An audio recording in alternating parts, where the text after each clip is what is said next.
Il y a deux personnages principaux dans cette affaire. Il y a un chef cuisinier qui s'appelle Guy Martin, chef étoilé, et puis une opération lancée par l'armée de terre. Et donc le deuxième personnage, c'est un soldat qui a été blessé en mission et qui a vécu un choc traumatique. Et comment le réinsérer? C'est ça l'idée. Et c'est l'armée qui s'est posé la question, comment réinsérer justement ces blessés qui souvent subissent ce qu'on appelle des stress post-traumatiques. Ça a été le cas notamment des derniers attentats. Les victimes ont été dans cet état-là, dans ce cas. Et là, c'est la cellule d'aide aux blessés de guerre qui s'appelle la CABAT, qui a lancé un programme de réinsertion professionnelle des soldats français qui ont été gravement blessés en mission. Il s'agit de quoi? De les réinsérer, tout simplement, de les placer en immersion totale dans des entreprises, et cela pendant un an. Alors, ces soldats sont victimes donc d'une blessure psychique qui est invisible. Ce stress-là, il est complètement indécelable et il se déclenche lors de la confrontation soudaine avec la mort. Quand vous êtes en état de mort, que ce soit sur un terrain de guerre, que ce soit sur un terrain d'attentat, vous êtes confronté violemment à la mort et c'est ce qui enclenche le stress post-traumatique. Alors, en quoi cette initiative qui est citoyenne peut les aider, justement, ces jeunes soldats? Nous avons posé la question à un médecin urgentiste et demandé à Guy Martin ce qui l'a finalement motivé dans cette aventure. Et nous avons également rencontré Axel, commis cuisinier.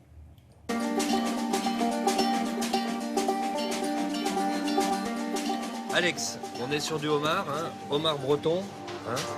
On est sur les qualités optimum. D'accord. Et là c'est le fameux Saint-Pierre. J'arrive à une période de ma vie où j'ai envie d'aider plus les autres, d'être un peu comme un parrain, d'être entre le monde civil, que je connais plutôt bien grâce à nos clients, et le monde militaire. C'était de faire un pont entre ces deux mondes qui ne se connaissent pas forcément pour pouvoir donner la chance, une deuxième vie à ces militaires. Et j'ai pu récupérer un stagiaire, Alex, qui voulait être cuisinier. Généralement, les petites pousses sont toujours moins amères, moins acides que les grandes pousses. D'accord. Ah oui. Celle qu'on met sur le foie gras, là. Celle qu'on met sur le foie gras. Voilà. Mon grade, c'était brigadier et j'étais citernier tactique. La plupart des gens, quand ils voient du sang ou des blessures, c'est soit dans les films ou c'est dans les jeux vidéo. Sauf que là, le jour où vous êtes dans un véhicule militaire, vous êtes en mission et votre véhicule explose sur un engin explosif et que vous voyez donc votre chef assis sur le bord de la route, il est encore vivant, assis sur le bord de la route avec le visage complètement ensanglanté et du sang qui coule comme un robinet qui fuit. Ça, ce sont des scènes, des fois, qui m'en viennent. Le stress post-traumatique, c'est quelque chose qui touche les gens qui ont été confrontés à des situations exceptionnelles et d'une rare violence. Donc en fait, ils ont en permanence des flashs, c'est-à-dire en permanence, ils revoient les images de mort, les images de guerre, les images de blessures.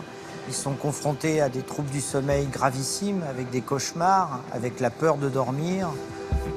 De plus, le moindre incident dans la vie quotidienne, que ce soit une porte qui claque ou des images rouges ou des cris, ça peut leur refaire venir des souvenirs et les paralyser. C'est une blessure qui est invisible. Là, ils l'ont très bien compris dans cette brigade. Des fois, ils me voient, je suis pas en train de m'endormir, mais je suis pas dans mon assiette. Quand je vois, par exemple, une scène qui va me rappeler ce qui s'est passé au Mali, qui va me rappeler donc mon camarade qui est décédé. Il y a des choses qui vont... C'est flashback, en fait. Il y a des sons, des odeurs ou des actions qui vont nous faire rappeler ces mauvais moments. Quels sont les éléments qui ne peuvent ne pas être à la même température? Les œufs. C'est très important, dans des grands moments de solitude, qu'on soit militaire ou pas, c'est qu'il y a des personnes qui soient capables de nous écouter, de nous comprendre, éventuellement de nous aider. D'être à l'écoute, je pense que c'est vraiment important, d'être à l'écoute de l'autre. C'est vraiment, on est dans la résilience pure et dure, il faut accepter ce qui s'est passé, apprendre à vivre avec. La vie est totalement changée, donc du coup, tout ce qui va concerner des activités professionnelles ou artistiques, ou de l'amitié, ou de l'amour, etc., c'est quelque chose qui va faire qu'on reconstruit quelque chose.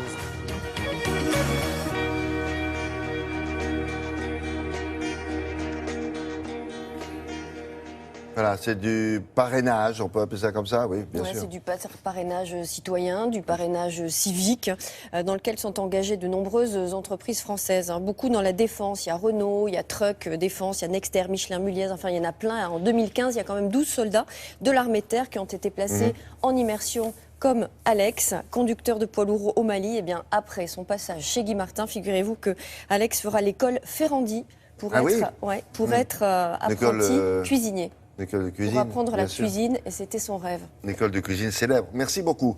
On va maintenant retrouver un Crécy.